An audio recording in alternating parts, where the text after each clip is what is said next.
You are now listening to the Warp World Podcast. Boom shakalaka. Welcome, everybody, to episode 187 of the Warp World Podcast, the premier podcast for once gaming news again. That's huzzah! I'm X-Water, joined by my huzzahing co-host Graham Pooh Bear, huzzah, and my non-huzzahing co-host Jakku. Hello. You could have redeemed yourself, man. I mean, I was going to, but then you said non-kazahing, and I'm like, okay, that's my cue to not kazah. You're right. Wait, are you saying kazaa like the old, like the old downloading illegal music program? Kazaa. Kazaa. Yeah, huzzah. I was too busy updating our podcast title to realize what you were saying to say episode 187. Oh, I thought I updated it. He thinks he updated it, but did he? I thought I did. Yeah, I thought I did. Man, so wait, what episode are we on? 187. 187. 187. 187 on a mother. Okay, sorry. break it down. Yeah. Good to be back. Have you heard this song, by the way, called Thick by DJ Chose? No. Oh, dude. Tell me more. The only person that I thought of you and Gina specifically when I heard it, because I remember when Bust Down Tatiana came out, you guys were like, oh man, this would be your song, X-Water. I'm like, this is like the same energy. The hook is a guy just listing off some names, Mumbo number 5 style. And then he goes, love that. Cause she thick. Thick, and he does that for like 6 times, and he goes, so thick she makes me stutter because she's thick, and he just keeps stuttering it, and it's so funny. Yeah. Okay. Yeah, I'm super in on that. Absolutely super in. I'll link it to you guys after the show. Yeah, I'm totally in. I love that. That does sound like a pretty funny song. Yeah, I'm glad. So that's what you've been doing. That's what I've been up to. That's my life. Listening. Giving yourself culture. Yeah. Giving yourself the culture.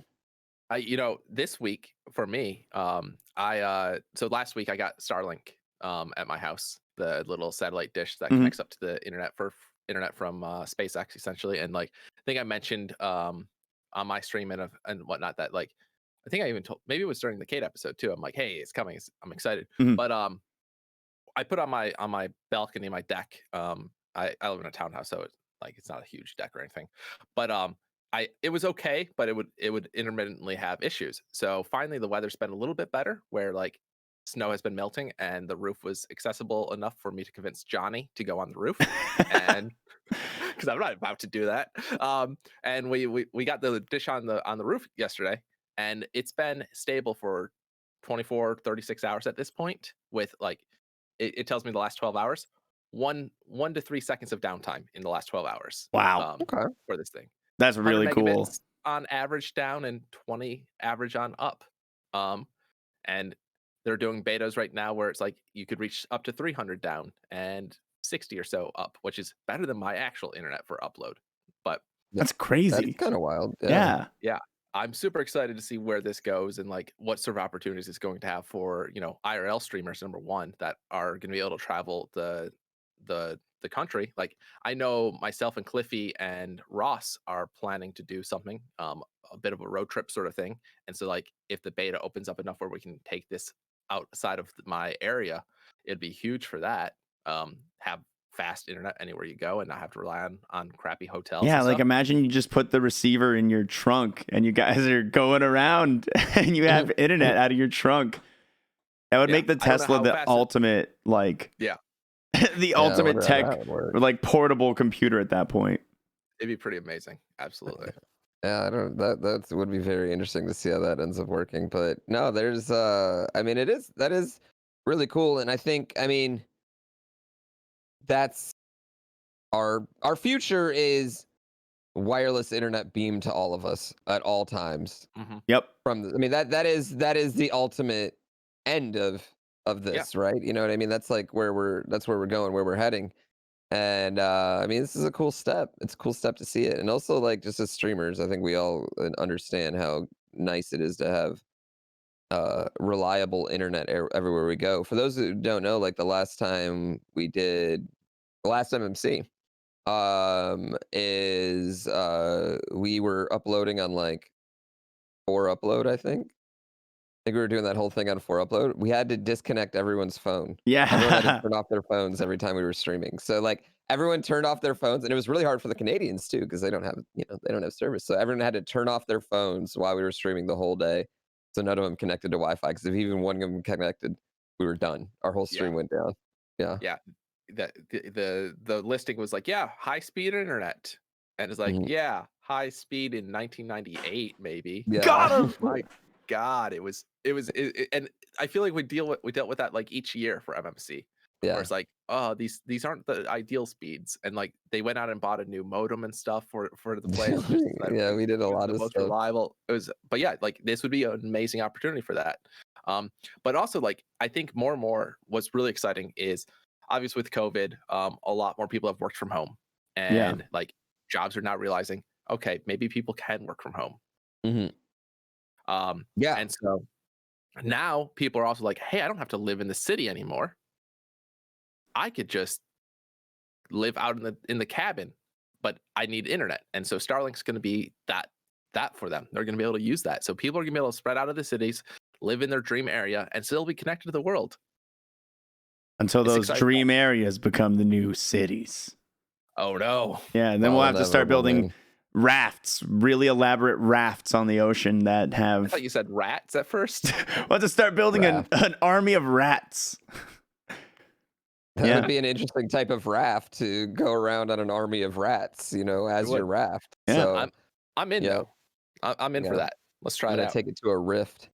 I mean, that is the inevitable. I mean, inevitably, we're all. Right? One day, like, we're gonna be living in the stacks, Ready Player One style, right? Like, I mean, I don't know how feasible it is with the technology, but like, so one of the cool things about this dish is that it's not your typical satellite dish. It has like this phase array, and you don't really have to understand any of that. But there's little. Did you say phase array? I know.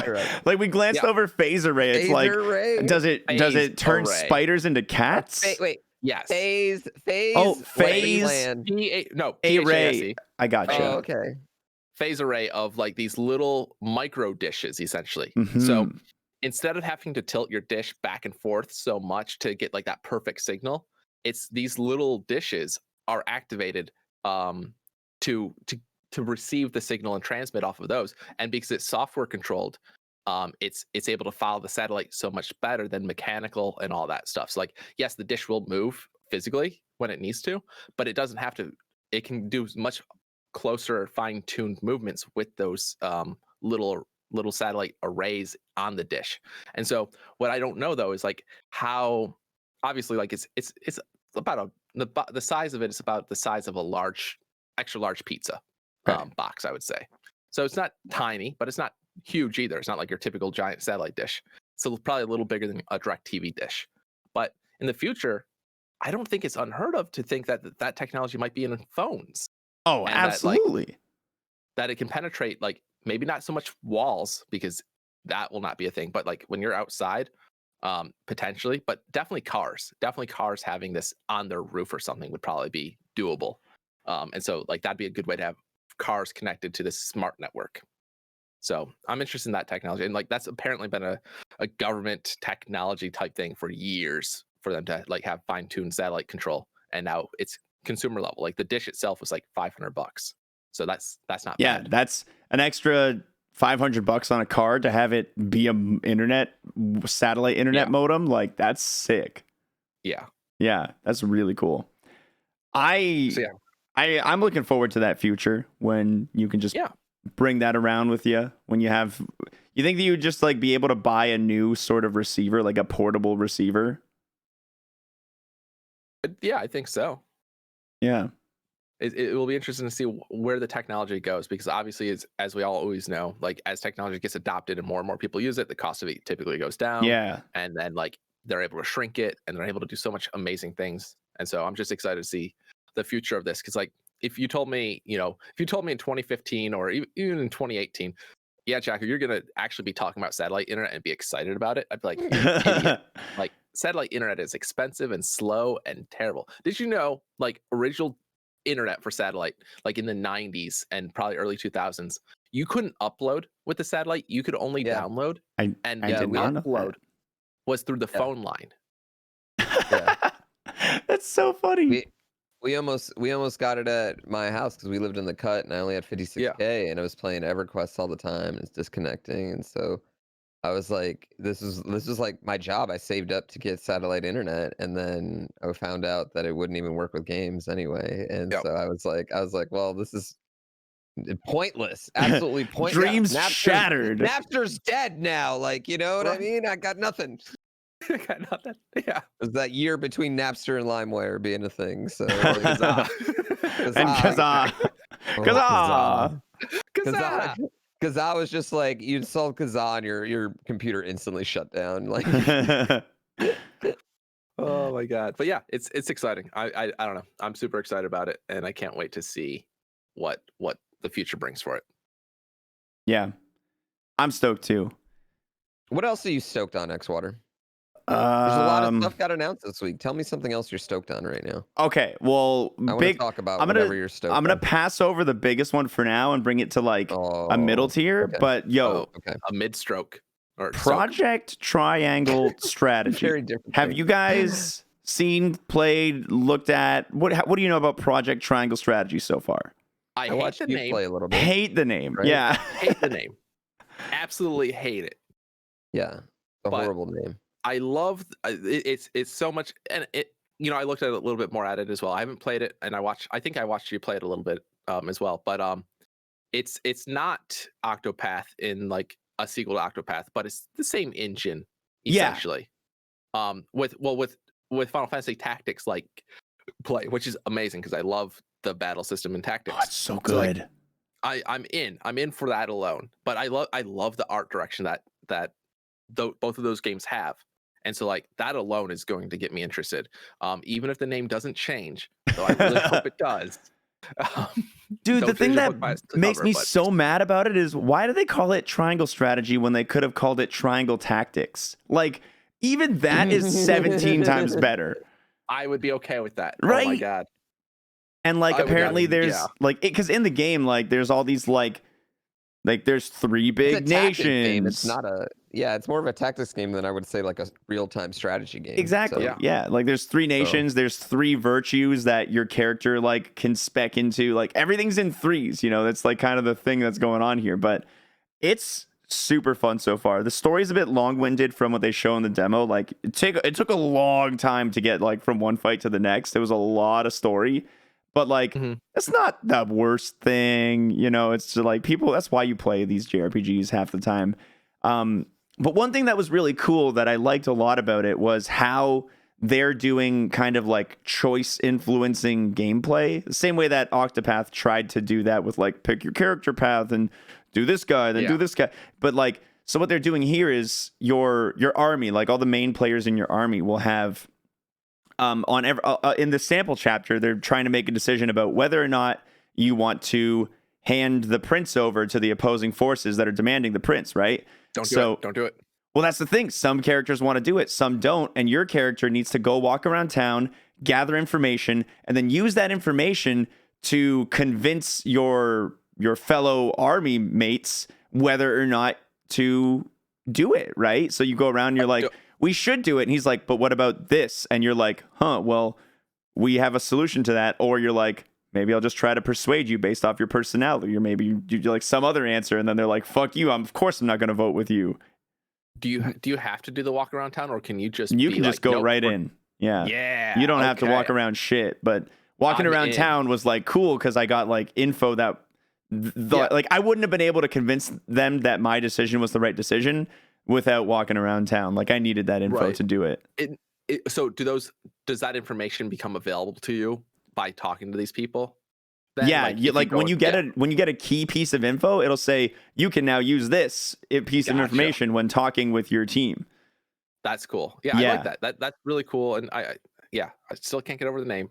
Right. But I'm in. And yeah, your Octopath did get long winded, and like it did have like this choice, but it was literally like It was okay, fake. It was really fake choice. It really was, because you picked a character and then you had to go through their storyline, and then you go to another character, and it was the same like 3 or 4 acts. It was like, oh, this happens, and then this betrayal happens, and you're like, oh, I seen this coming. Yeah, they had a very strong template that they didn't like verge from on any of them.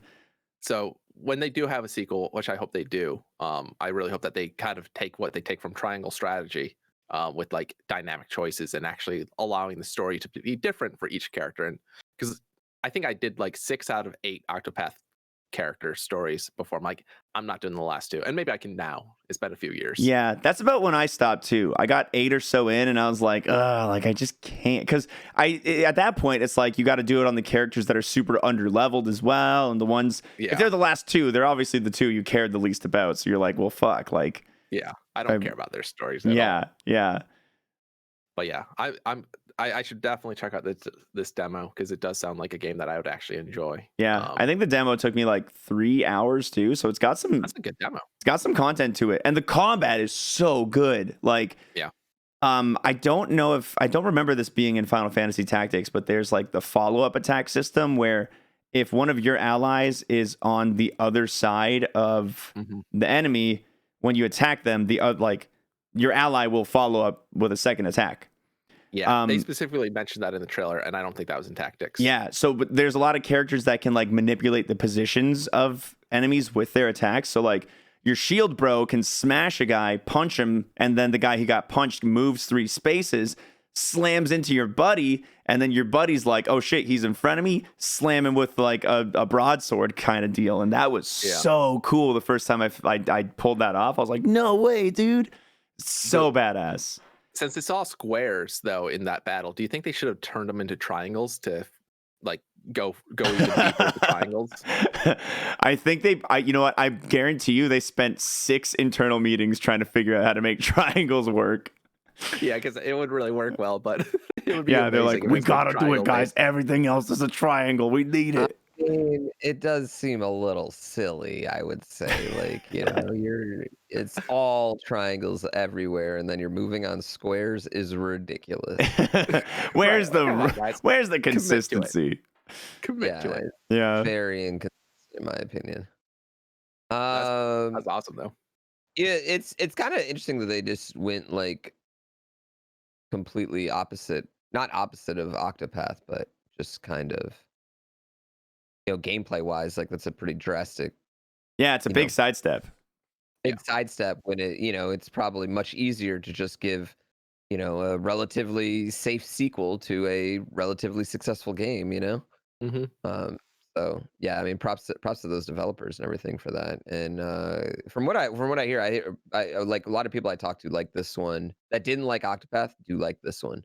The people that are like giving it a try. So, yeah. My thought is that they just couldn't come up with so that Octopath was an acronym for all the characters' name in the game. It's like I don't remember all their names, but like O was Ophelia and not I don't think they could have come up with like another acronym. I bet they could have. I don't know. No, I don't know. I think they were. What's after an octagon? What's a 9 one? Yeah, I don't think I think that was too much, and then they couldn't come up with 9 character names to match it. It was just too much out of reach. They could have went 7. Oh, they could have done a prequel.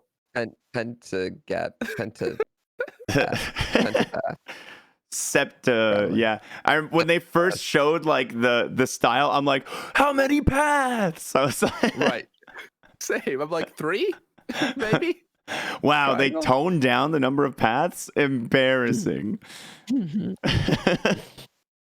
Yeah, I think it makes sense the switch, because like turn-based is still fun, but like I feel like turn-based is a super like dated system. You don't see too many RPGs, especially from AAA studios like Square Enix that are putting out just turn-based. Yeah, and it did have the whole same system that Bravely Default has with like you use Brave to you charge up additional moves or more powerful moves by guarding on a turn, and you can like super guard or stuff like that.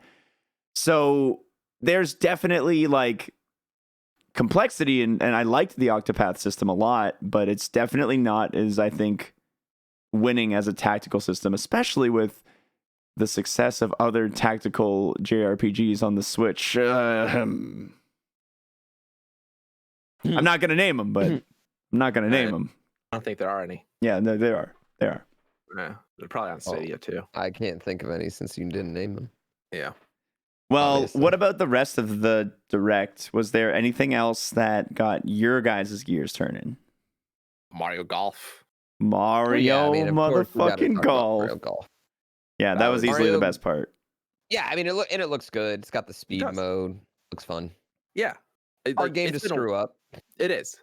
It's Our game to screw up, yeah. But if anyone's gonna screw it up, Nintendo's gonna screw it up. They're gonna Like- 100%. There's gonna be something like Online play is gonna be limited to one stroke track. Yeah, it's a but- one particular course course, that you can hole, speed one golf hole. on. Yeah. Yeah. Yeah, that's what's gonna happen. There's gonna be, I mean, they will do some inevitably. Nintendo, for some reason, is going to do something bad when it comes to this game. It's just, but it seems right now like it's a very hard game to screw up, right? Right. It And- seems very easy to make this game and have people be excited about it, especially with the massive gap between the last one and this one. We had some pretty high quality Mario tennis nights. And on that note, this is the same studio, right? Like this is not, this is second party Nintendo. Yeah, this is Camelot. So if Mario Tennis is an indication of the online quality, then I gotta say I'm a little hopeful, you know? Yeah. I don't think we're gonna see any Animal Crossing bullshit here. I can just see Doug Bowser coming in and be like, nah, too good. Gotta dial it back. Gotta dial it back. Stop embarrassing us. Splatoon won't run this well. Splatoon 3 is not going to run this. Okay, can we, not to like sidestep Mario Golf, but like who on God's green earth was asking for Splatoon 3? I saw the 5 Splatoon players I know, not even they were disappointed that they announced Splatoon 3 and not anything else. It is amazing. Like Nintendo has a record of not releasing a sequel to a game on the same console. system. Yeah. Right? That's what I was And yet- confused about. Yeah, but Splatoon 3 is like, yo, here we are. Nobody asked for it. We could have done DLC forever, but we didn't. When did the first Splatoon come out? The first one came out in I think 2013 or 2014. Is that- I Splatoon? thought it- Splatoon Really, I thought it Splatoon was 1. right before Mario Maker, but maybe it was a year before. 2015. Yeah, Oh, wow. Yeah, it was right before Mario Maker. That's what I thought. Yeah. So we're August? on a Splatoon every 2 years time cycle. I mean, that's wild for a first party Nintendo franchise. And even more wild to me because like it has to be their least popular, right? I don't know. I don't know Arms. these things. I don't Arms. know. Arms is Oh the yeah, okay, least well, popular. arms. Yeah, arms, that's fair. Yeah, But I don't know. yeah, it's definitely up there as like, yeah, it's made them some money. They've done some tournament stuff, but nothing big like that. It's not Counter-Strike. It's not League of Legends big. It's not something where people are like, oh, we need this game. I don't know. Splatoon 2 did sell 10 million copies. It says right here. The first. Well, thing I what saw. else were you gonna That's buy a on your lot. Switch? I mean, yeah. I mean, Breath of the Wild, right? That was a launch game. Splatoon came out like half a year later ish. Yeah, I don't. Splatoon 2. Yeah. No, it wasn't Splatoon 2. It was pretty close to launch. It Yeah, is like also within like big in 3 the- to 6 months. It is also wa- big over on the other. It's big in Japan. I side. know it's Yeah. big in Yeah. Japan. Yeah. I really like Splatoon as a game. Like I like Splatoon. I like Splatoon 2, but the differences in the online multiplayer between Splatoon 1 and 2, minimal. I was even kind of annoyed that I bought Splatoon 2 because I'm like, fucking, I already have Splatoon 1. It's the same feeling I felt when I bought Mario Kart 8 Deluxe. I'm like, yeah, cool. I got an extra item slot and some battle courses, but thanks for making me rebuy the game on the Wii U. The only difference is now I feel like if I buy Splatoon 3, I'm rebuying a game I already own on the fucking Yeah. Switch. You know, I feel like a fan of the yearly like Madden and NBA and baseball games or whatever. Oh, don't give them any ideas. We'll get Splatoon 2022, 2023, 2024, and so on and so forth.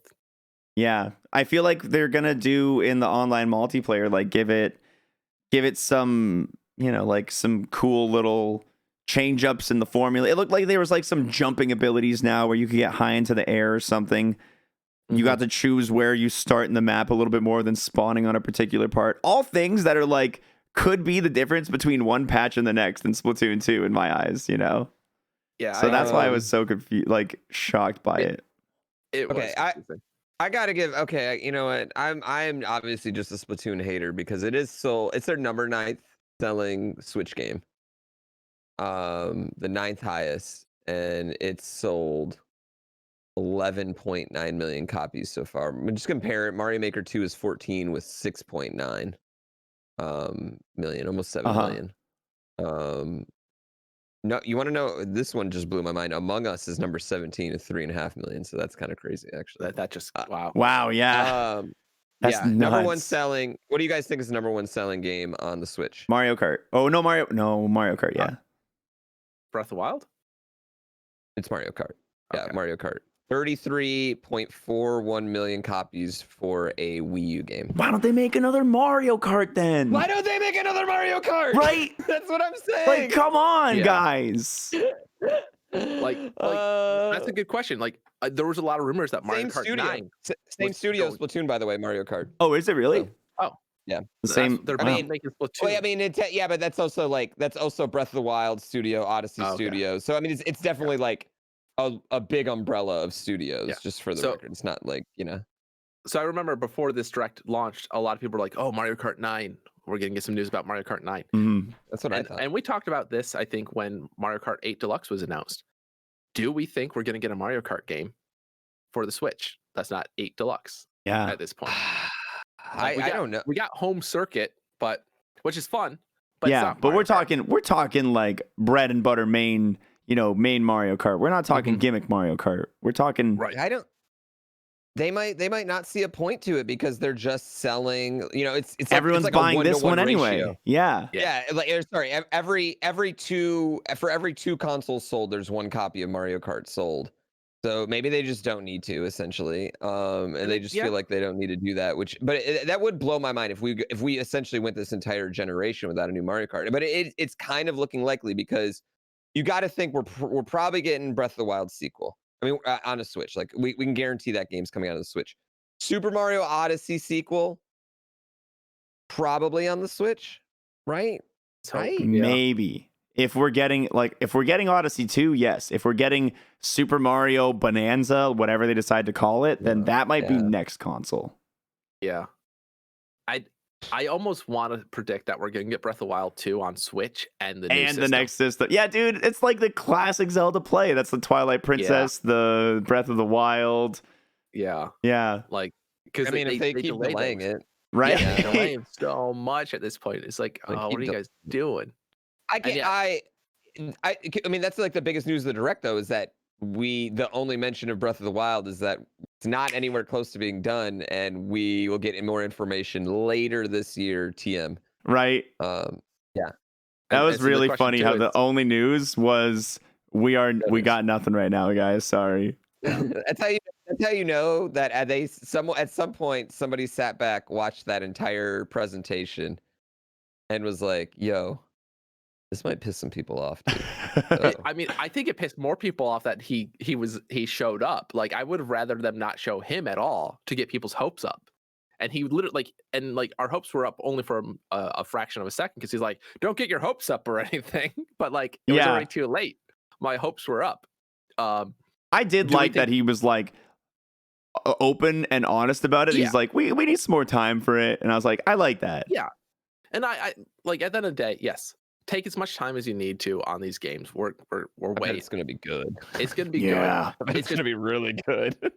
We love to hear about development of these games and like just knowing more details. Like, hey, it's in the works. 3 years out. Like knowing that is exciting to us, and we'd like to get that. But I mean, they don't owe it to us in any way. But it's just something we'd like. Do we think Switch Pro is the next Switch / system? And is that like Mario Kart 9, could that be a Switch Pro only, or would that still count? Like if Mario Kart 9 came with like support, kind of like the new 3DS and the 3DS. I'm kind of feeling like we're getting a Switch successor. It's going to be something like how Game Boy Advance followed up Game Boy Color. Like that's my head. It's going to whatever the new one is going to be able to play Switch games, but Yep. Switch isn't going to be able to play whatever the new one games are. Because it's working for them. I think it's going to keep working for them. I think everybody just wants a way to play Nintendo games, and they don't really care. Like, and they want it to be portable, and like those two together, like they're gonna want to innovate. You know, Nintendo loves to be like, oh, but this time it's got a standing mixer in it, and you can cook food with it. But like, hopefully, if they just stuck to it, I think they'd be fine, right? Yeah. Aren't just to that point, like, aren't we just running out of feasible gimmicks even? Yeah. Yeah. I mean, Period.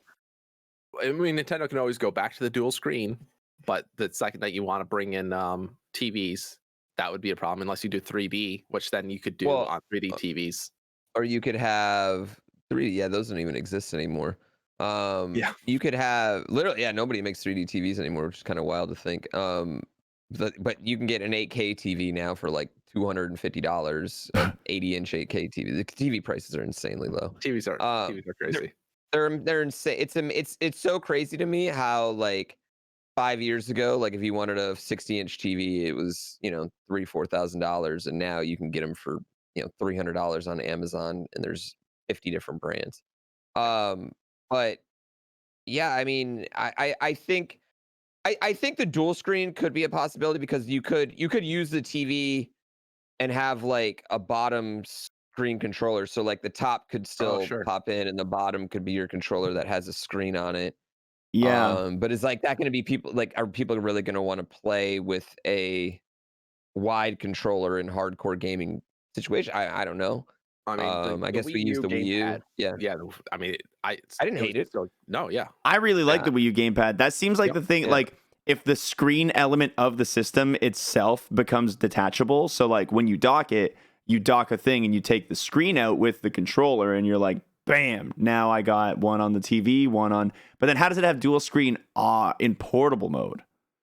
Because then you'd have the dock has a screen and your controller has a Oh, screen too. I see. Yeah. But I mean, even that's like, even that is the gimmick of that has diminishing returns, and that we've seen that gimmick between the Wii U. Yeah, we've seen that gimmick with the Wii U and with the DS, and neither one of them, I would say, like really. There's not I can't remember a game that used the dual screen capabilities in a way that I'm like, there's no other way I could play this freaking game. This is the only way I could play this game like this. You know what I mean? Yep. So it's kind of like, it's not that exciting. It's like, all right, cool, we got maps again. Our UI is less intrusive, which don't get me wrong, I love that. But yeah, I mean, I think we're just limited. I think we're seeing a Game Boy to Game Boy Advance type upgrade with whatever they do next, because I just don't know what other gimmicks they can honestly throw in. They got motion controls. They're surprises, I'm sure. Yeah, whatever it is, they're smarter than me. Yeah, I wouldn't mind them focusing on graphics and performance for the next generation. Give us God damn, that's a great idea. Oh man, that's a great gimmick, dude. Give them that gimmick up to the fucking PlayStation and Xbox. But what a freaking incredible gimmick that would be. That would be such a wild gimmick. Like, imagine your gimmick is we have Grand Theft Auto and Mario. Oh my god. And here's a skin for Grand Theft Auto. In Grand Theft Auto, you can get a Yoshi motorcycle. Oh my god. Could you imagine like that, everyone would buy it on Nintendo. A Yoshi motorcycle is just green and white. And like a red front. Like that's all that it needs. And people be like, hell yeah. And it has like an egg sticker on it. Like it doesn't have to have Yoshi, it doesn't have to have Mario. It just has to look similar enough with the colors, and people be like, yeah, this is worth it. I mean, if there was a portable system that could play Grand Theft Auto, if the Switch could play GTA and Red Dead Redemption and Flavor of the Week 6, you know what I mean, whatever is coming out, like I mean, I already if I can buy a game on the Switch over anything else, I'm going to buy it on the Switch outside of like Steam, and then I buy it on Steam and the Switch. Yeah. Yeah, which is so silly, you know what I mean? But just because it's so nice to have those games in a very easy portable situation, it is really, really, really nice. I cannot understate how much I've really enjoyed the Switch as a console. But it is as a console is always just going to lack in the fact that it can't have GTA. Yeah. I mean, specifically GTA, whatever next GTA comes out. You know what I mean? Yeah, we haven't had a GTA game on a Nintendo console since the Game Boy Color. No, we had Chinatown Wars on the DS. Chinatown. Yes, I was going to right. do the DS one. Yeah, we had it on the DS. You're right. Okay. Yeah. Still long ago. But yeah, it's been a long time. All right. Well, so we talked about they could do AR. They could do an AR system. They could. AR is big. And whatever they make has to be streamable. It better be streamable. Yeah. That would be the problem, you know. Yeah. Mm-hmm. I mean, Home Circuit was really good for what they did with AR. Yeah, that's true. Yeah. So, I could see that. I could see AR going big because they did dabble with that with the 3DS a little bit. So they have some experience. That's not a bad thing. And like the way Apple, the way that a lot of people think Apple is exploring AR right now, like the iPhone 12s and all the iPad Pros and stuff, they have a LiDAR camera in here that will do 3D scans of your environment.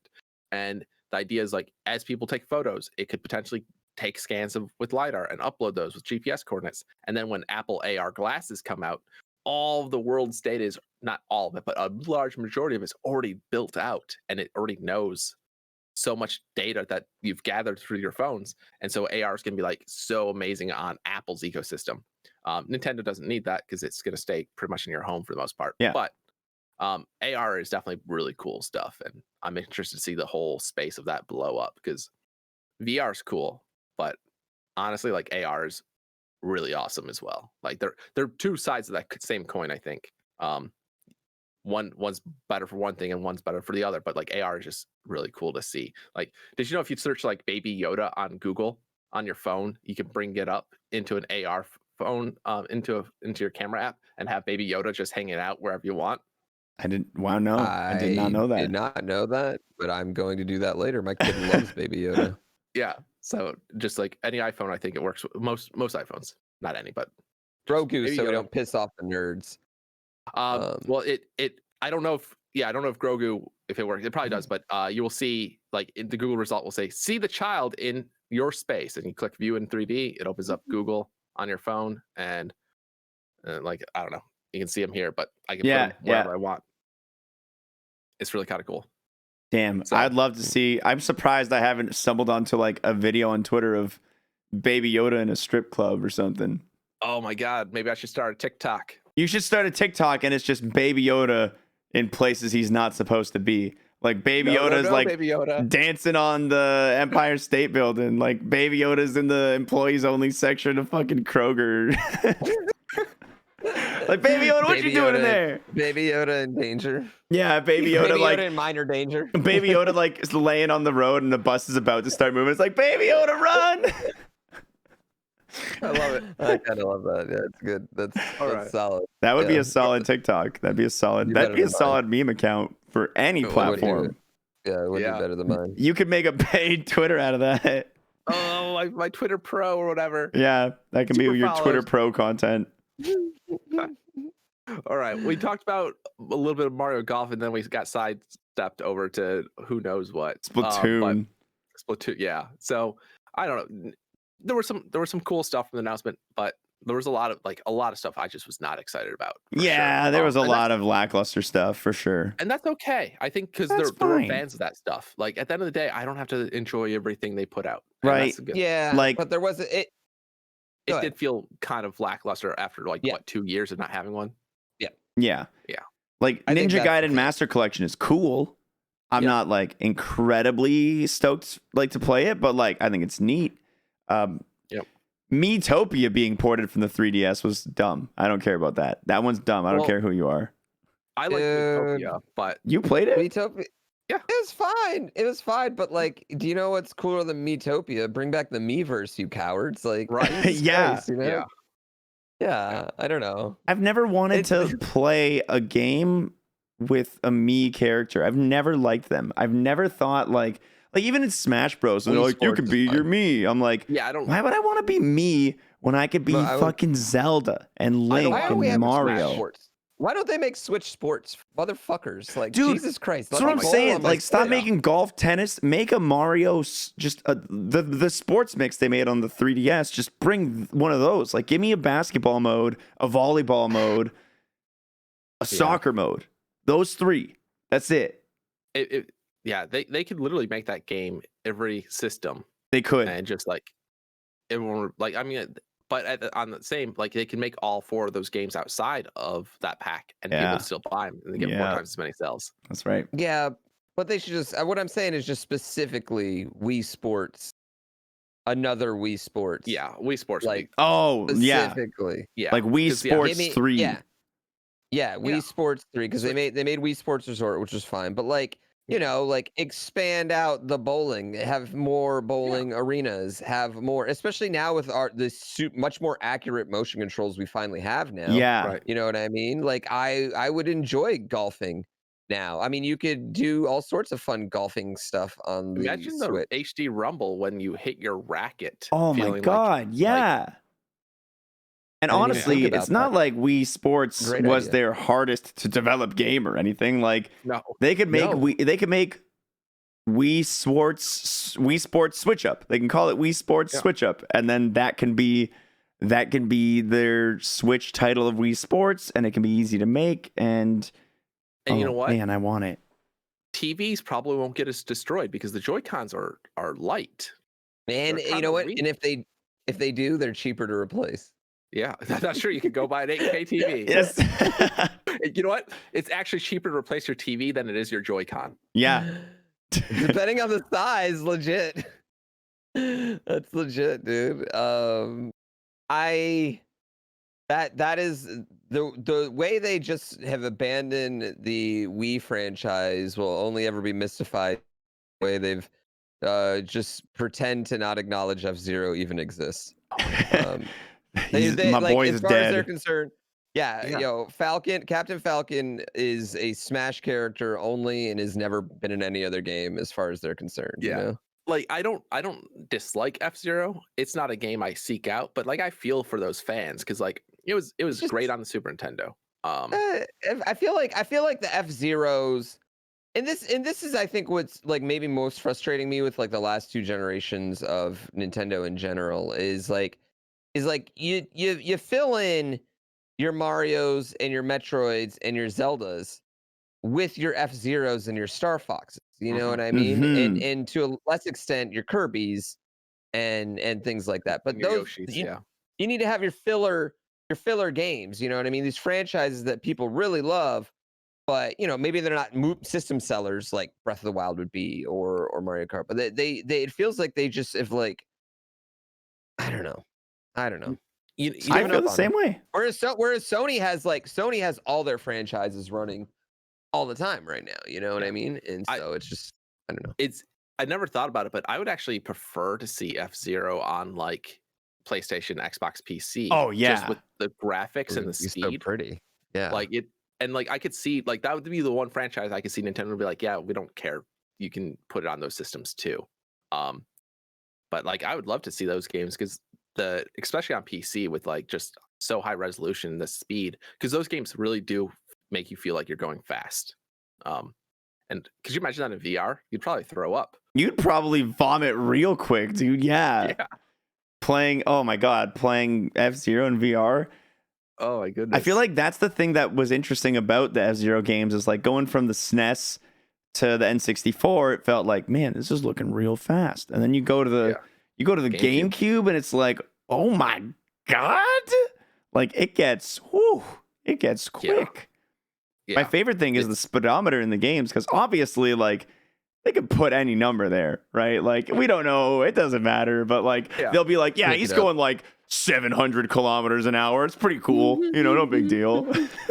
It's like, wow, that's so fast. I never thought about it. Those are some big ass cities that they're like racing around. Holy crap, dude! Like, that's what it is. They have to build these courses, and they're just so big. That's the true, problem, guys. Because they're moving so fast that's like so much level design. Yeah. The last original Star Fox game. I'm saying original. No, nothing reused. The last original Star Fox game. Mainline Star Fox game. What was that? Was it Assault on the GameCube? Well, did that Zero count? reuse? Or not Assault? Yeah. What do you mean? Zero's like literally like a remake of Mario of Star Fox 64, dude. No, it wasn't. Dude, there was or the original Star Fox. Sorry, the original. Oh, Star the Fox. original Star Fox. Is it really? Yeah. Oh fuck. Yeah. That's I mean, embarrassing. it's fun. It's fun minus the dope ass for the shitty ass motion controls. Like Star Fox I love Star Fox Zero minus the motion controls. But those motion controls like literally ruin the game. Yeah, it made it impossible to stream too. Assault was probably the last one that's original then, because we didn't get anything on the Wii. No. Yeah. That's the last one. There you go. Yeah. I feel like they've done a pretty good job. You know, we do have Luigi's Mansion. We had a Paper Mario. We have 3 Luigi's Mansions. I meant on the Switch. No, I know. I'm just saying, like, in general, I have 3 Luigi Mansions. Yeah. Like, that's it. That's like it's not like it's more like a Splatoon to me in that regard. Like Luigi's Mansion, it's a launch title for the GameCube, cool. And then like, Dark Moon for 3DS, all right, neat. And like, you know what? Fuck it, put it on the Switch. Yeah, exactly. I'm okay with them popping up Luigi's, man. I mean, dude, it was a great game. I want more of that. I want them to not. I want them to not ice these. These franchises don't need this much ice. Is what I'm getting at. Also, do you guys think this Metroid game is going to play on the Switch? Because I don't. No, I don't. Not I think I was so hopeful, like in 2017 on this podcast. I'm like, oh, it's coming, guys. Don't worry. And now it's like 4 years later. We thought they had learned their lesson. We thought they were only announcing things when they were close, like 6 months out. We're not getting to anything else. Yeah. I mean, I was just saying, like in general, like 4 years ago, we were talking about the launch of Metroid Prime, and like we still haven't. It's Fortnite. It is. It's just like, I mean, where is it? Does it exist? What do you think it looks like? They started over, apparently. Like, I know, but I want to see. I want to see what they had. Like, why did they start over? Yeah, that. Me too. But like, yeah, like what is going on with it? It's like, it's all right. It's Metroid. So all right, you got badass female bounty hunter. Got to shoot some space pirates. So far, so good. You can copy paste that. Nobody cares. Mother Brain's back. Cool. I'm down. Ridley. Now it's double metal Ridley. Yeah. Cool. You know, or he's got a brother. Yeah. Ridley's got a brother. We found out. Or they've been laying eggs all this time, and now you got to fight 50 different Ridleys throughout the galaxy. Oh man! Yeah. Oh my god! You got to fight the Kidleys. And then, this shit writes itself, dude. I know. Like, what are they doing? And then you get Master Chief to show up. No, but Captain Falcon could show up. Like, Captain Falcon. Dude, there's no reason Captain Falcon can't cameo in a Metroid game. There's no reason that, like, at some point, Samus is like, planet's about to explode, and Captain Falcon rolls up and is like, you need to lift. Get in. Yeah. Dude, we could, I mean, honestly, like, the way it's set up, because, you know, she's a bounty hunter in space, I mean, she can show up in she literally could show up in every franchise that Nintendo has, you know what I mean? Because we don't know where like Link's, we don't know where Hyrule is, we don't know what planet that is, what their technology is. Like she could drop a little technology on them, and then the next Zelda we get is fucking Final Fantasy VII style, you know, all futuristic like shit. Like the old cartoon series, that was exactly right. Like they were all over the galaxy and stuff. But I just thought like Mega Man Legends, but Metroid, but with planets instead of one planet. I would love that game. You go and like actually explore your bounty and maybe pick up a few bounties, side quests, like make it more like Zelda, get some bounties that you actually have, be a bounty hunter. Like I get it, we're on this one mission, but let me like explore and like do the work of a bounty hunter that would actually do it. I'm with that. Not necessarily like a cross between open world, open universe, I guess would be more accurate, and like traditional Metroidvania progression unlocking. You know, maybe every now and then you can do jump speed to a planet to another planet, but every now and then you get attacked, and now it's like a Star Fox space battle. because like Samus's ship looks so cool. I want to It use does that. look so cool. I want to shoot stuff from it. Yeah. Have we ever? I mean, I've never in any game have you ever actually used Samus's ship? Have you? I don't think in, so. I think just in one of the primes, like just to activate something at the beginning, and like that was like that was it. Like, yeah, we've been in it. We go in the ship. Yeah. It saves our game and gives us missiles. but yeah, God I want to bless it. shoot. Like, it's got to be able to shoot, and like that'd be so cool. Like random chance of battle when you're fast traveling. Yeah, I don't know, man. Like, I usually say I can't build a game. Like, I don't have the idea for a game, but I think I just came up with a good one. Yeah. So I'm just gonna come up with Sheamus. And Sheamus each from the, planet has a Kidley to fight. And Kidley, each exactly. Kidley has a different mom because Ridley's a player like that.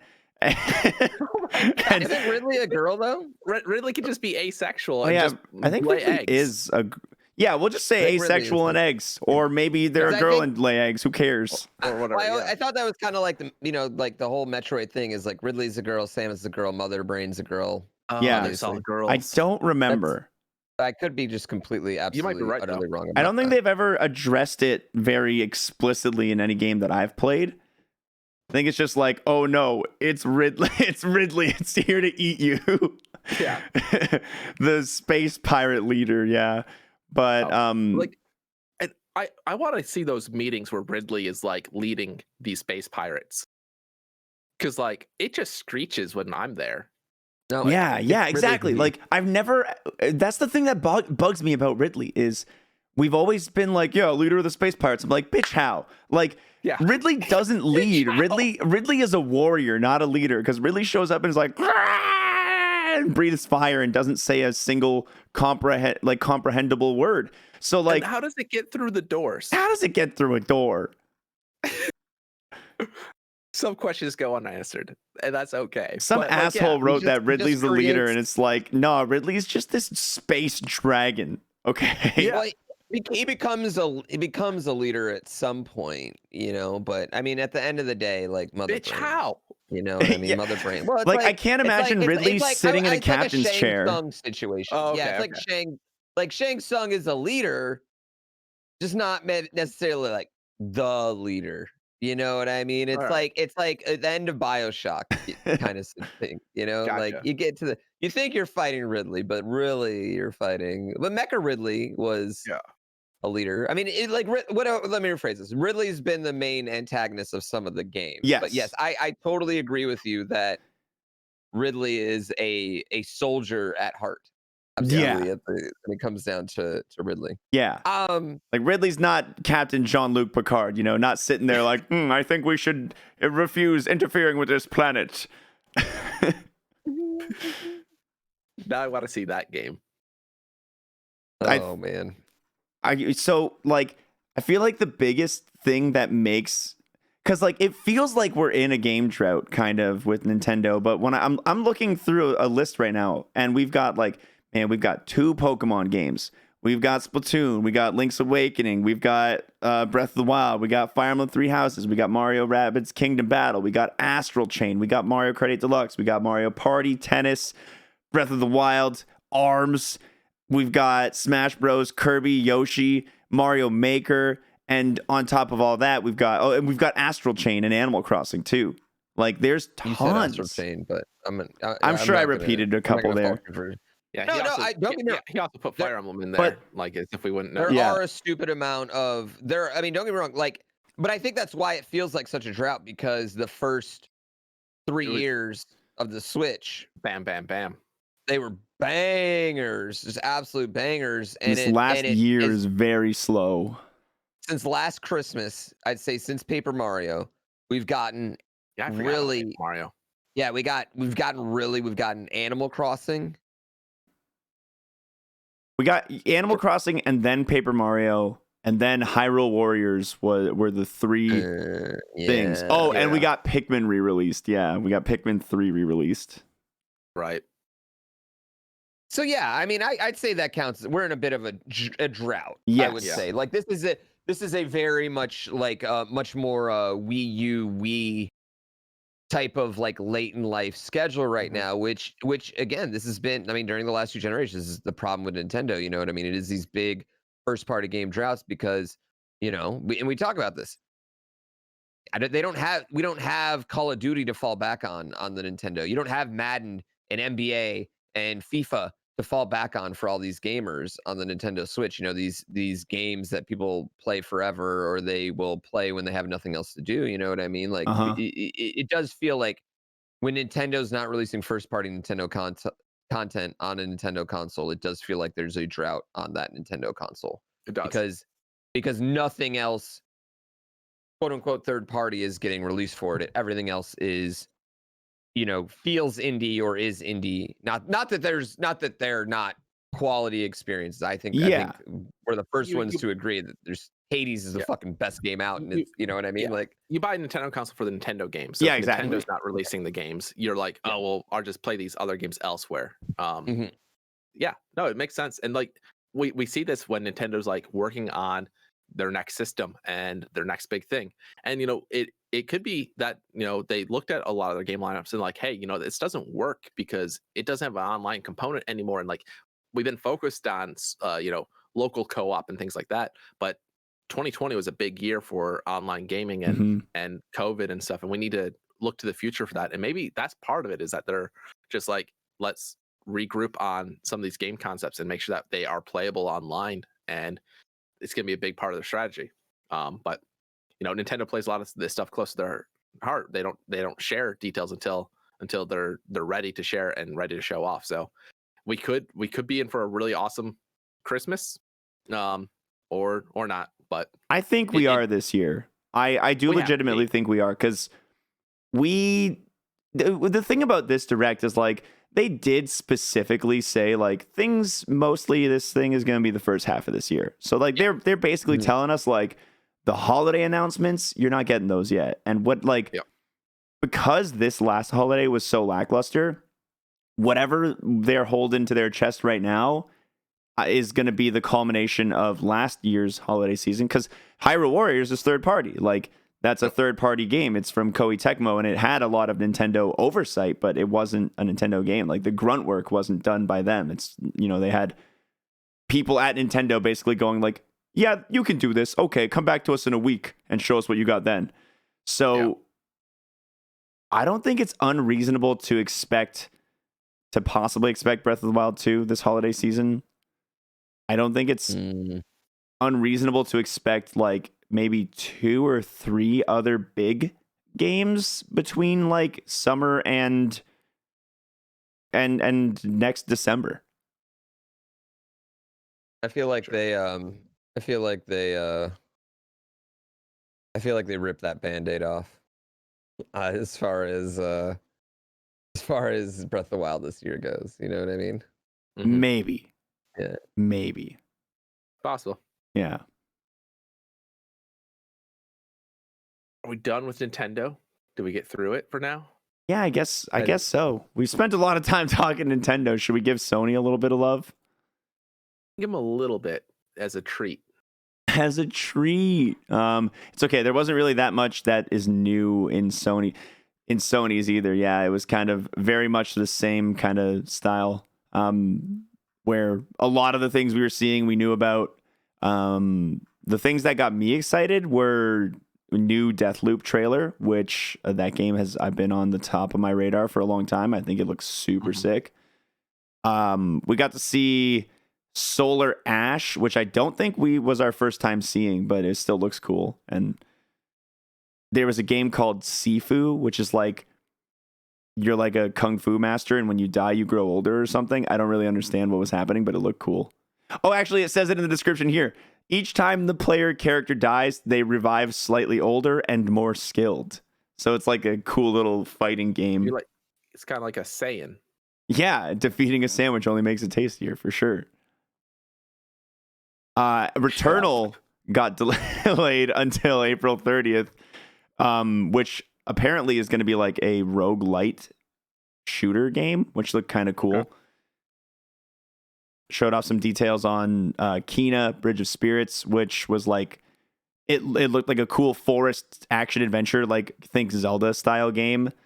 And then we got Final Fantasy VII Remake Intergrade announced for the PS5, which is like the new nice version of FF7 Remake, but also there's a bonus chapter or bonus episodes where you play as Yuffie, who is a cool girl ninja character. Yeah, she's from the you could unlock her as a secret character in the original series. And PlayStation 4 owners upgrade for free. Yeah. Yeah, So that was that's cool. Yeah. They will have to buy the episodes, I believe. Yes, they will. For the new content, but like a strict upgrade from 4 to 5 is free, which is nice. It makes sense because like we waited so long. People waited so long. I'm not gonna include myself in because I wasn't waiting, but people waited so long for the remake just for the PlayStation 5 to come out like a year later, and you're like, really? Why didn't you just wait another year at that point? But Crash Bandicoot 4, as far as I can tell, isn't getting a free upgrade though. Like it's coming out on PS5, but you can't upgrade for free. One thing I'd say is I might be a little disappointed if if like by the time comes I still can't get a PlayStation 5. Yeah. And I really wanted to play Final Fantasy VII Remake, as I know there are a lot of people that do, you know what I mean? I could see some people being a little disappointed in that. Yeah. I know our president is actually launching an investigation into the component shortage for the PS5 and Xbox. What's weird is I when you said that, my heart rate jumped up, and then I realized who our president was, and I was like, this is actually not going to be the worst thing we've ever talked about. Yeah. This is great. I think there was actually something recently, but he's trying to call an executive order for a 100-day review on the supply chains for all 4 areas of the semiconductors used in the products from cars to phones, and of course, hard to find PlayStations and Xboxes. So, I mean, I don't want to give you a spoiler, but I bet it has something to do with the pandemic. This guy's got a brain on him. Yeah, it probably does, but it's one of those things where it's also just too convenient. It's also affecting like security and other devices outside of game console. Well, a lot of the focus that media's trying to play up is like, he's spending this time on game consoles when it should be. It's like, listen, it encompasses a lot of the technology and a lot of semiconductors that we use in technology all over. This is just 2 of the really big ones for a lot of people, so it's making the biggest news. But yeah, it's interesting. It's still 100 days for an investigation, so who knows? Like, even in 100 days, like, it's not going to increase production all of a sudden. I did get an alert from my phone though that said like, hey, you can buy an Xbox right now, and I didn't because I don't want one. Because it's an Xbox. Well, I have a PC. Yeah. But so I know that those do seem to be coming a little bit more in stock, and so hopefully PlayStations. I saw somebody sell a PlayStation 5 for $200 because they couldn't. It was banned online. Oh, like, wow. That's actually not a bad deal for a PlayStation. I've seen some scalper prices in the 850s over here. So it's coming down. And like that's all because how much is a new disc version PlayStation? $499? $499, I think. So I think it's $650 or $699 here, and then after taxes, that's already like $700-800. So this person wasn't asking a big markup. Yeah. Hopefully people can get their systems. Because it is crazy that we're about 4 or 5 months in. Yeah, I think now is when I'm going to start actively kind of trying to look for one, because it's like like by the time I find it, there's probably going to be a game I want to play on it. Sure. Because I do want to play Deathloop on it really bad, because I think really want to feel the DualSense controllers, adaptive triggers, man. Everyone says it's the coolest thing about it, and I don't know what it's like yet, and I'm bummed out. Yeah, I gotta say the PlayStation 5 controller is my favorite controller. Yeah, it is a nice controller. After using it, it is just really nice. I don't like necessarily looking at it because I still think the white is just really ugly. Oh, actually, I got something to tell you, but after the stream. Yeah, I gotta show you. It's a picture of something that I'm getting. Anyway, I wonder what it could be. I'm not. Anyway, it's anyway. Anyway, the Pia, it's a really good controller. And Deathloop is like the first, I would say, PS5 game that's coming where that's like a game that I think is going to get people hyped, because I don't think any of these other games that they've been showing and have shown is a game that's like people are really Yeah. gonna like It's drop coming to what they're PC. doing. It is coming to PC as well, but I want to. 1 year exclusive. Yeah. Okay, there we go. Which So it's is coming to the thing. PC a year after. Yeah. Oh, Yeah. I didn't know that. I thought it was actually together. I just No, want to play it on the PS5 for the controller. It's the game. Well, Oh you wait, no, could yeah, play the game the is released. PC Yeah, and- on Windows and PlayStation under a one-time-year console. Oh, exclusive so it'll deal. come to Xbox a year later. Yes. Yeah, I get you. Nice. Yeah. Well, then, Oh. Because it is a Bethesda game, yeah. And Yeah. Xbox owns Bethesda now, so I'm sure they're gonna. Oh, well, that's fucking. I didn't even think about it. It's a Bethesda game. What? Yeah. yeah, that was probably in the works before. It they got was, yeah. purchased. And when they bought it, they're like, we're gonna honor all that stuff. It's not gonna happen again, but they're gonna honor what they had. Yeah, because Sony would have Sony, but fans would have been like, "This is how dare you?" Yeah, and I'm sure Sony would have been able to like dispute it. Like, no, this is already an absolutely. in place Yeah, contract. when you purchase the company, when you purchase the company, you also have to honor its previous contracts. Yeah, You exactly. can pay, but like that does nothing. Like Microsoft likes money. They don't Exactly. care. Microsoft's not in it for. Microsoft doesn't care about one game. Does that Right. make sense? Yeah, they care all about- their plays isn't about one game. It's about 30, 40 years of games. They care about being the company that owns the rights to Elder Scrolls and Fallout. Yeah, they don't give a. It's not the rest of it's not that big a deal to them. Yeah, like Yeah, Deathloop looks super fucking fun. Though. yeah, Doesn't dude. fun. I really like that Yeah. trailer too. Got a It's cool got like the style. Yeah, Bond it's got a style cool music trailer. going Yep. on. Yeah, it was Yeah. sick. It's like this weird like 70s future type of thing, and I'm just digging it. It's got a very cool, stylized, unique situation going on in this game. So Yeah, I it's think got this is some the first Bioshock game that's to really it. gonna. Yeah. Yes. Yeah. Yes. It's exactly what it's like, Yeah. except Faster. instead of underground water. Yeah. Yeah. It looked like the game plays a little bit faster and has a little bit like more, not neon, but like muted neon vibe. Yeah. Mhm. And- It's and done they by the took people who did Dishonored, I think, which you can kind of like see that like FPS, but you got like cool powers and shit too. Yep. Yeah, the fluid. They took the water out of the fluid, but they put the fluid in the gameplay. It's Mhm. very fluid feeling. Yeah, it looks- Ooh. It looks cool. All right, I moved one thing on our list of things. Maybe we can turn that into it. Yeah, but absolutely. I do want to talk about one thing that we are working on at Warp World. For all of our fans out there, we are going to be doing probably twice a month, starting out on Fridays. So March 5th will be the first one, and time is to be determined by Twitch chat right now, either like noon Central or 3 p.m. Central, give or take. The idea is we are going to be giving kind of like a tech talk / introduction / overview of our services that we offer Twitch streamers and viewers alike, with the first episode being this Friday on March 5th around 1UP Coin. There's been a lot of new people in the space of cryptocurrency again. We've been running 1UP Coin for over 3 years now. 4 years now. 1UP Coin's been around, allowing streamers to receive cryptocurrency donations, where they've received over $5 million in donations, which is insane. And so we're going to kind of give an overview of what it is, how it works on a technical level and non-technical level, how you can get set up with it, do any sort of Q&A, and kind of sneak peek some new ideas that we have. And we want your engagement. We want you guys to come and check out. It will be on this channel, Warp World Staff.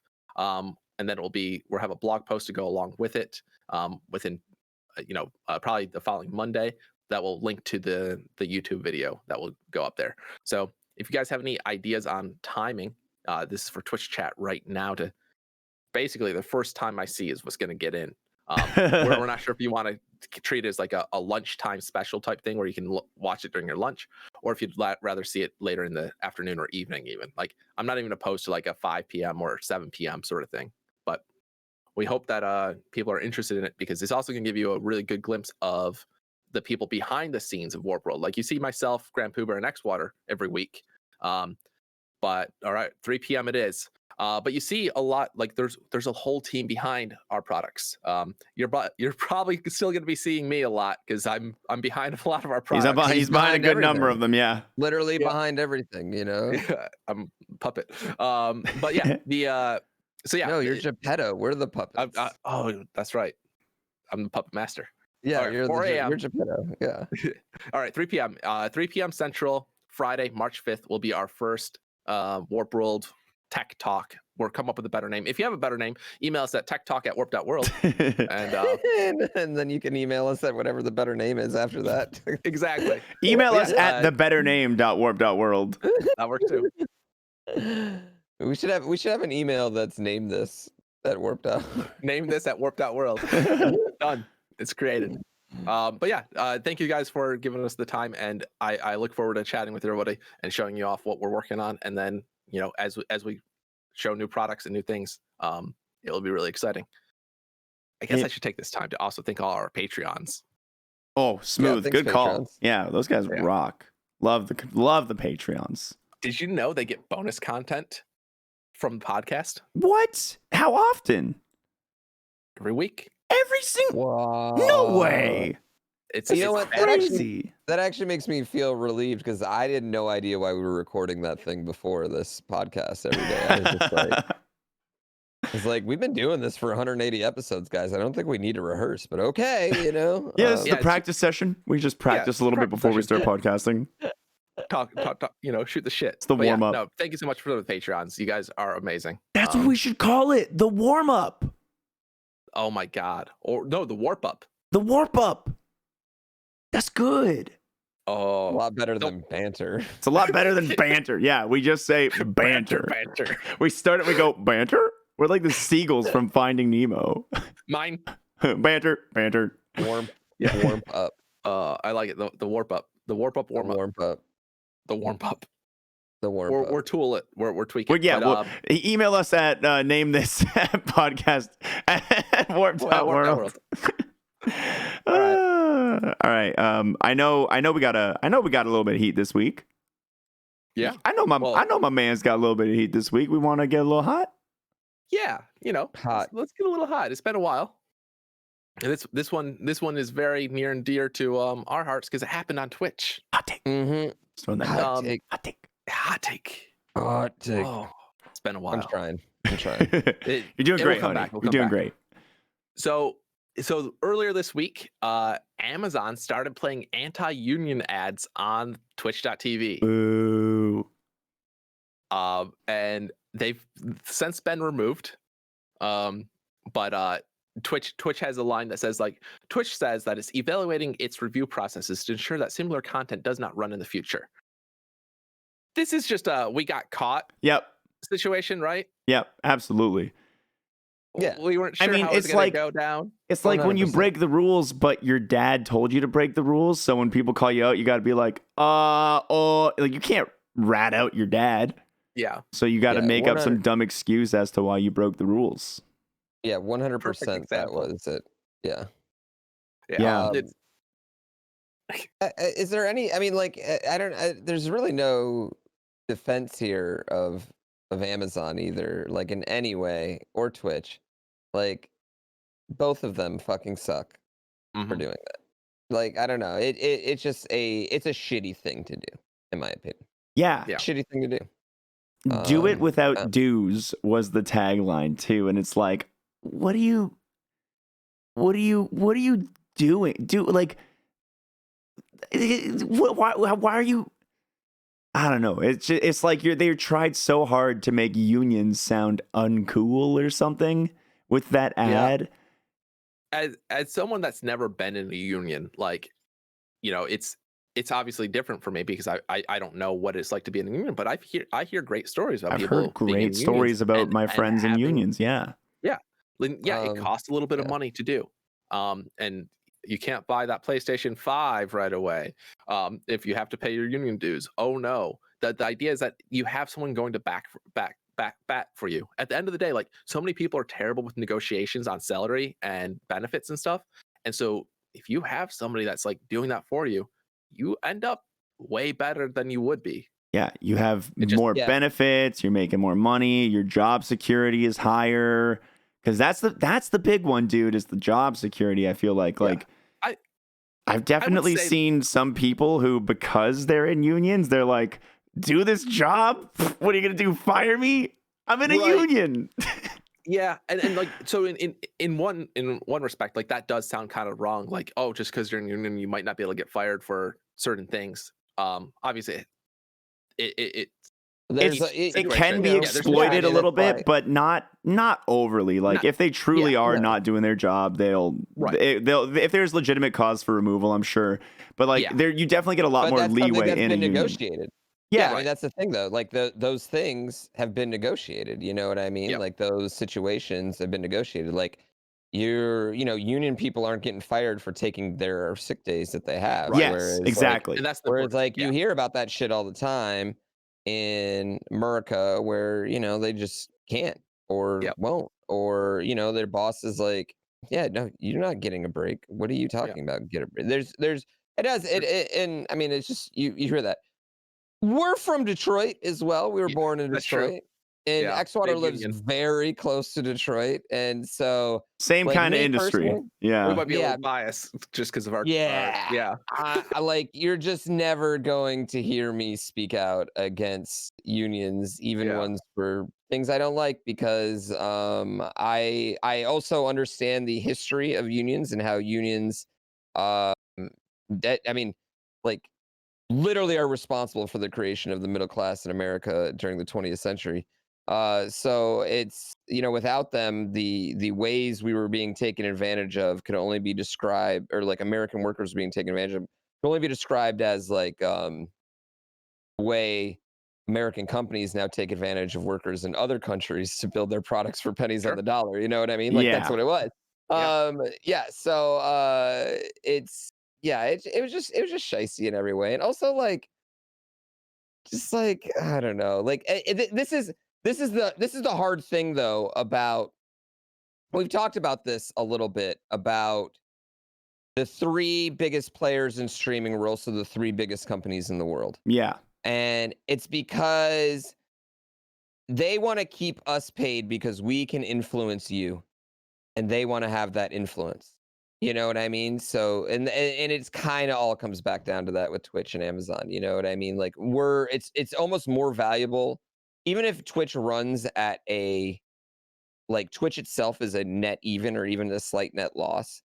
The amount of influence that Amazon can can have Yeah. with Twitch is I don't even know if that's measurable, honestly. probably not in a easily straight dollar. measurable, but definitely, No. yeah, it's definitely one of those It's a things that large has dollar value. amount. Yes, it's a large dollar amount. Mhm. So yeah, and I this funny. This is. I was thinking the other day. I was like, there's nothing I'm more hypocritical about than Amazon, because like I have no problem bashing them. I have no problem saying they're like ruining small businesses, ruining retail, and blah blah blah. Like I'm with all these things. But I order everything from Amazon. I work from Amazon. All my dollars pretty much are sucked into Yeah. Amazon's ecosystem. I'm just getting their dollars and then giving them back to them. You know what I mean? And it's like, Amazon bucks, man. We might Yeah. as well They- keep the Amazon bucks. As much as Yeah. there is a lot of criticism to be made about them, and I'm not trying to be like Amazon's the great, but like they did legitimately kind of revolutionize the way we shop. Like they literally Yeah. changed the world in North America with, I don't know, just look at the way that the online marketplaces have changed over the last 10 years. But they Even with did Amazon it. Web Services too, they control did so it. much of the internet, On the backs of their workers, which Yes. is why they deserve a Mhm. union. which is why those Mhm. workers, exactly. Yes. Yeah. And it's just Yep. why it's so gross to see them literally running anti-union ads on their sub webs. Like they probably got those bad boys running on Prime Video too. They Like probably got fucking Yeah. Washington Post is probably be like unions are bad every single day because obviously Bezos owns the Washington Post. yeah. Yeah, I- it's just it's side note. hard. It's going to be hard for me to ever side with one of the 5 richest people in the world. If your company is made one of the 5 richest people in the world, like you know what I mean, your employees deserve a union. Side note, I do. So Elon Musk recently was, I mean, he's in the news every day for Yeah. random things. But I remember there was something Washington Post reached out to him for a comment on something, and he's like, I refuse to like. It's like, I refuse to comment. Say hi to your puppet master for me. Like, that was his response. Yeah. Because it's like, yeah, shut up. I don't care what you have to ask. But it's just hilarious that these billionaires are bickering through their news companies. I mean, Elon's his own like weird thing right now because he's basically like manipulating the crypto market with his Twitter account. Yeah, he'll tweet out 12 images of Doge memes in a day and it goes up by like 3 cents. The SEC is trying to investigate that, and it's like, that's not stock. You can't, like, no, you can't. It's You wild, can't. man. You know what? And Elon's a habitual line stepper. Yep. He's an habitual line stepper. He really is, and like, you can idolize. A lot of people idolize him, and he's done a lot of bad things. I think you did at one point. I don't think you do anymore. Yeah, yeah. Absolutely. I don't think you idolize. I think you respect him, but I don't think you idolize him. Yeah, absolutely. I would agree with that. Like, there's been many things in the last few years where I'm like, oh, that's not cool. But he is definitely a line stepper, and like I respect that because I'm a line stepper.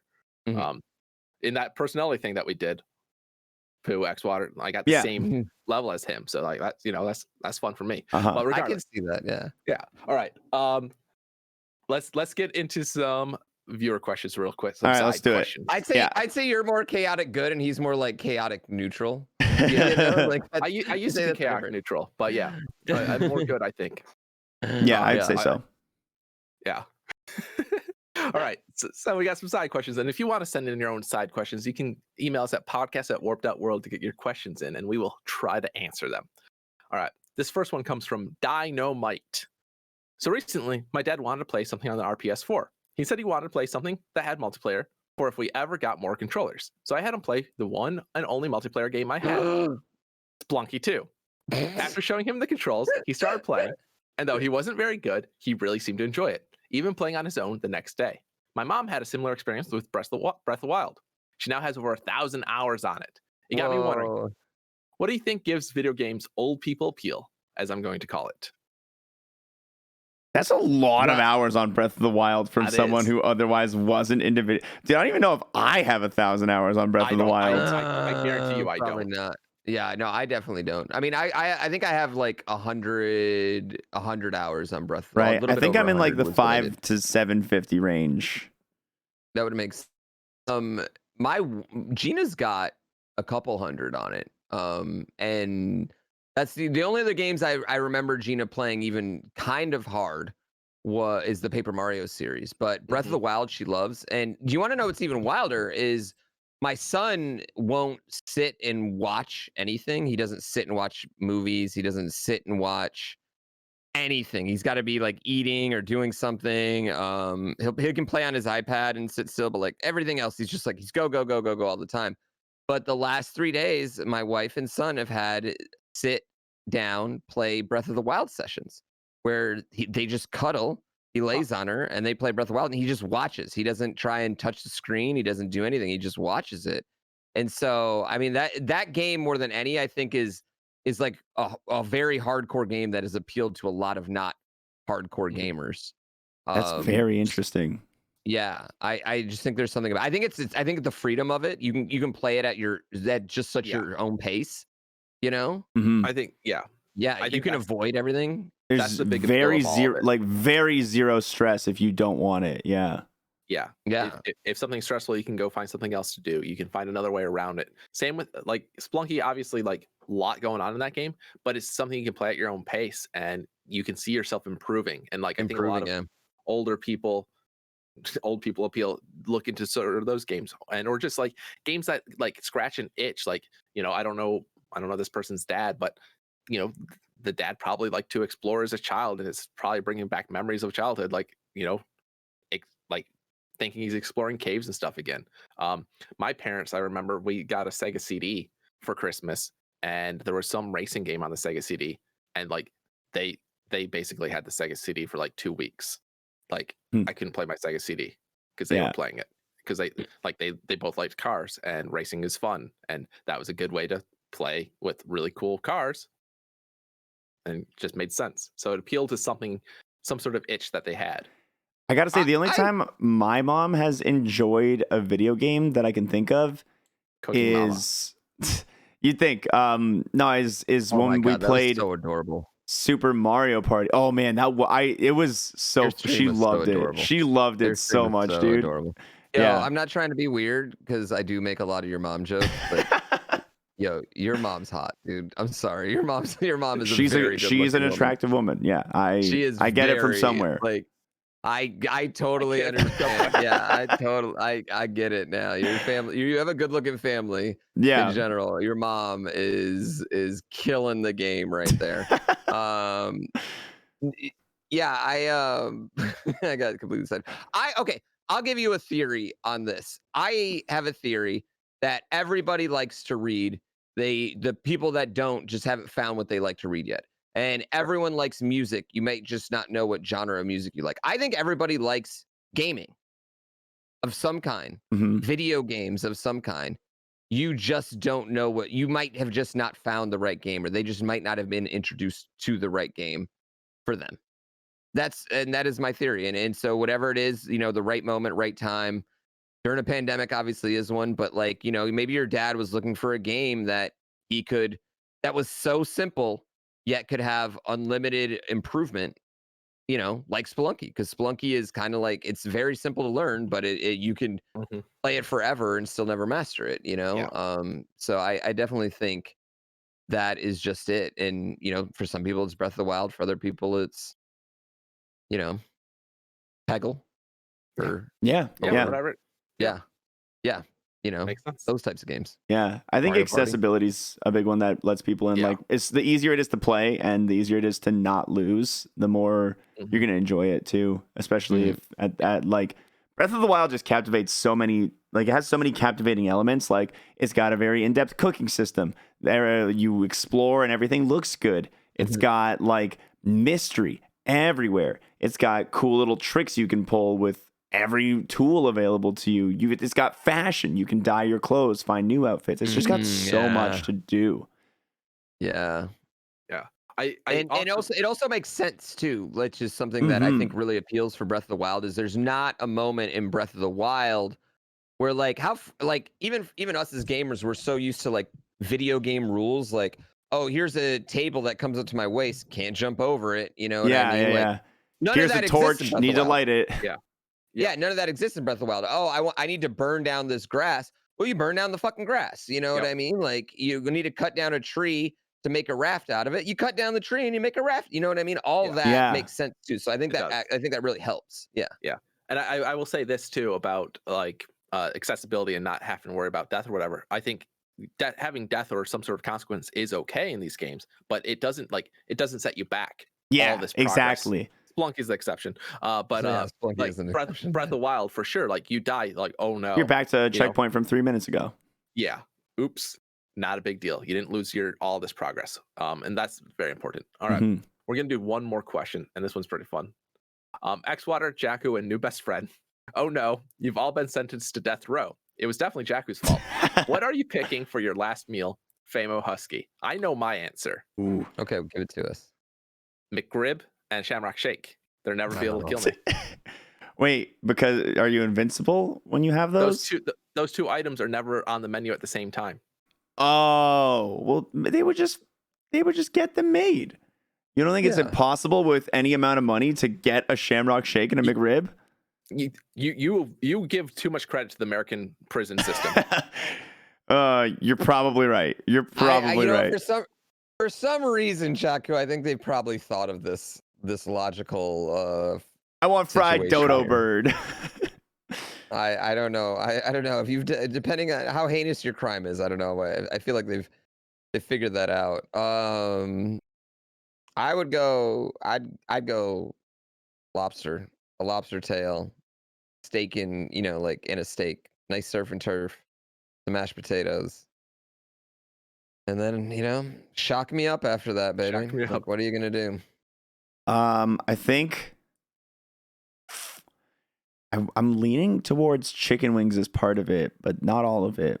I definitely want like 3 gallons of the most obnoxiously neon color of high C that exists. Like, remember how bright and vivid the color in High C was, and how like when you drink it, it's like it's like you're drinking like a sauce when you drink High C. It's like sweet sauce. Because here's the thing: the reason I don't drink it now is because I'm a responsible adult who needs to take care of his body and not inject those things into my body. So if I'm about to die, I might as well go out with some High C. So I'm really interested in what crime we committed, but two, okay, if I can't do the McRib Shamrock Shake, what is the meal that I can eat and or drink that is going to be the worst for cleanup afterwards? That's what I was kind of thinking too. Yeah. But like, do you poop? Like, obviously you poop yourself when you die. That's like a fact. Yeah. But is there something like where I can vomit too? You know, like, I don't know if there's anything that triggers vomit on death. Poop. I mean, there's things that just trigger vomit in general. Yeah. But, When you die, you poop. yeah. There's one thing I know about this world. When you die, you poop. Poop comes out of your butt. Oh, there you go. Yeah, uncooked popcorn. So there's that make. Pop, pop, pop, pop. That's pop. good. That's good. All right. Oh, that's funny. Actually, I don't know if I could eat a lot of uncooked popcorn. Just put a funnel down. I don't care. Yeah, man. I think mine would be man. chicken wings and High C. That's it. Now that I'm thinking more about it. Chicken wings is. It just depends on like what chicken. I'd have to be very specific. Yeah, on what chicken there's a wings. I don't know, like, particular chicken wings are kind. favorite. Like I'd be like, it's got to be the ones from this joint. Yeah. But yeah. I would probably try to get some Din Tai Fung, Shaolin and a Fuku burger. Soup dumplings. Yeah, I want that too. Yeah. And a want that burger, too. though. That'd be. Yeah, it's always. Oh my God! So soon. All right. Don't listen. Hopefully. If you're planning anything to get us all death row sentence, just give me some time to think about. Really think about what I want to eat. Yeah. Also, just like warn me so I can have a little bit of fun between pandemic and then because oof. Yeah. I nothing on the top of my head that should get us in trouble like this. So Hey, I'll take that. I'll take that. That's good enough for me. All right, but yeah, that was two of the questions. We have more, but it's a 2-hour episode. Yeah. Well, with banter. Is it me? Am I the problem? What? Are these do you guys have 2-hour episodes and I'm not here? Dude, they're We did always with this Kate. long. Yeah. Okay, Yeah, we did thank with God. Kate. Kate Yeah. was like over 2 hours, I think. Yeah, we ended up going way too long on that one. That was a fun episode. Yeah. Yeah, But we yeah, gotta have Kate no. back while you're here. She's fun to do an episode with. Yeah. But yeah, no, this is great catch up. I mean, this was the first gaming podcast episode that we've done this year. Yeah. And I we've do really not love been focused talking on about gaming. games. I really It's do. fun. But when we're passionate about it, the issue was when it was like When need we to talk don't about have games. a Nintendo Direct to talk about, yeah, it's like, well, what Or- do we really There's just a care bunch of, about? like we're not the type of people that like get boners over Warzone and Cyberpunk. Is the Yeah, problem, you know what I exactly. mean? That's just not us. We should have figured out one of us to be like designated like normal game players so we could talk about these things. But we're all like get way big boners over pixel art and. Yeah, it's true though. I mean, you know what I mean? We're like, oh my God, Octopath is so pretty. It's like, in 2D, but it's got ray Yeah. tracing. Yeah, 100%. So good. Yeah. All right, guys. Did you guys see? Sorry, last thing. Did you guys see that mod Yeah, go ahead. where they added ray tracing to Mario 64? No. I saw the final Unreal Legend of Zelda OOT. Oh, I saw the link for that, but I was like, man, I feel like I've seen an article with this title every year for the last decade, so I didn't click on it. Yeah, supposedly it's done. I wonder if you Oh, can play it. wow. That's kind of wild. That's Yeah. kind of buck wild. But yeah, the ray tracing Mario 64 actually looks sick. Like, The Bowser. I like the Bowser. are you watching it right now? Yeah. Yeah, Wow. the wet dry world looks really cool. Okay, so another side note, but with Mario 64, they ported it to the DS. Like people thought it couldn't be done. Even though like we had the 3DS version of the game, somebody ported the original game to the DS. Which is just crazy to me. Like, The source code they took it and oh, they so got it you're not working on talking the about DS.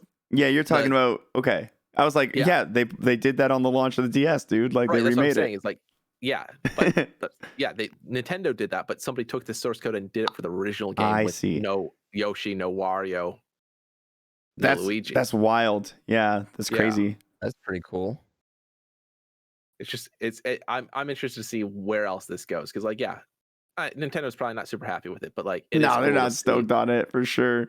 It is cool to see. Oh, I also I think I called this out when we talked about it briefly with Kate. CD Projekt Red, obviously they got hacked, big bad problem. I predicted that there was going to be a delay, and they announced delay because hacks. Yeah, So, yeah. like, Delay to their next unfortunate. patch for that for Cyberpunk, right? Yep. Mm-hmm. Freaking hackers, man, ruining everything. Not God, always fun. All right, guys. Oh shit! Enjoy. I'm downloading Unreal OT right now. oh shit. All right, everyone. Have a great night. right. See Yeah. you next time. Remember, everyone listen to episode on Monday. We will be doing a special Tech Talk Warp World on Friday on this channel at 3 p.m. Central. So Yeah, hope to see Tech you Talk there. on Friday. Bye. See you later, everybody. Bye.